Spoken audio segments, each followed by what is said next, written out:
Pazhuvil saint Antony's ഫൊറോന പള്ളിയിൽ പരിശുദ്ധ കന്യാമറിയത്തിന്റെയും വിശുദ്ധ സെബസ്ത്യാനോസിന്റെയും വിശുദ്ധ അന്തോണിസിന്റെയും സംയുക്ത തിരുനാൾ ആഘോഷിച്ചു. ഞായറാഴ്ച രാവിലെ 10:30 നടന്ന തിരുനാൾ കുർബാനയ്ക്ക് പുതുക്കാട് ഫെറോന വികാരി ഫാദർ പോൾ തേക്കാനത്ത് മുഖ്യ കാർമ്മികനായി. Thrissur archbishop's house assistant procurator father Linson Thattil സന്ദേശം നൽകി.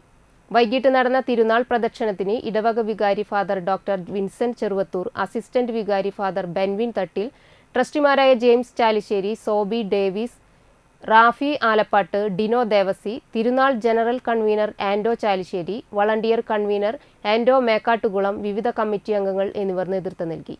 കുടുംബ കൂട്ടായ്മകളിൽ നിന്നുള്ള അമ്പെഴുന്നള്ളിപ്പുകളും നടന്നു. ജനുവരി 28-നാണ് 8-ാം ഇടം തിരുനാൾ.